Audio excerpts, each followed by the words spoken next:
আসসালামু আলাইকুম। আশা করি সকলেই ভালো আছেন, সুস্থ আছেন।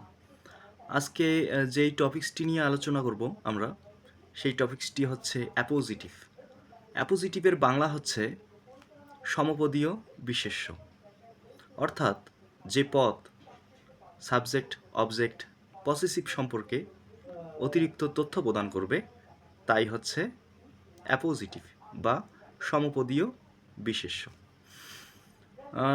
অ্যাপোজিটিভ সাধারণত ৩ ধরনের হয়ে থাকে: সাবজেক্টিভ অ্যাপোজিটিভ, অবজেক্টিভ অ্যাপোজিটিভ এবং পসেসিভ অ্যাপোজিটিভ।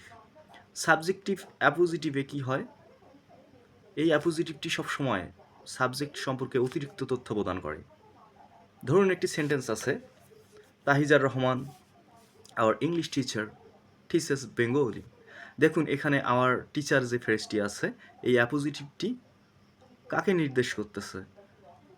তাহিজার রহমান সাবজেক্ট সম্পর্কে অতিরিক্ত তথ্য প্রদান করতেছে, তাই এখানে আওয়ার টিচার ফ্রেজটি মূলত appositive, subjective appositive.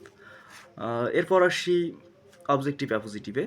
Objective appositive মূলত অবজেক্ট সম্পর্কে অতিরিক্ত তথ্য প্রদান করবে। ধরুন একটি সেন্টেন্স আছে, I met the boy a famous footballer. I met the boy a famous footballer. দেখুন এ ফেমাস ফুটবলার ফ্রেজটি হচ্ছে অ্যাপোজিটিভ এবং এটি অবজেক্ট সম্পর্কে অতিরিক্ত তথ্য প্রদান করতেছে, দ্য বয় সম্পর্কে অতিরিক্ত তথ্য প্রদান করতেছে, তাই এটি অবজেক্টিভ অ্যাপোজিটিভ। এরপর আসা যাক আমাদের তৃতীয় অ্যাপোজিটিভটি, সেটা হচ্ছে পসেসিভ অ্যাপোজিটিভ।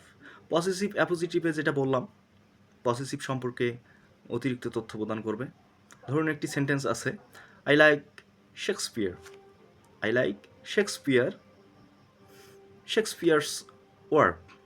দেখুন শেক্সপিয়ার্স ওয়ার্কে এই যে পসেসিভটি আছে, পসেসিভ সম্পর্কে অতিরিক্ত তথ্য প্রদান করতেছে এই অ্যাপোজিটিভটি, তাই এখানে শেক্সপিয়ার্স ওয়ার্ক হচ্ছে পসেসিভ অ্যাপোজিটিভ।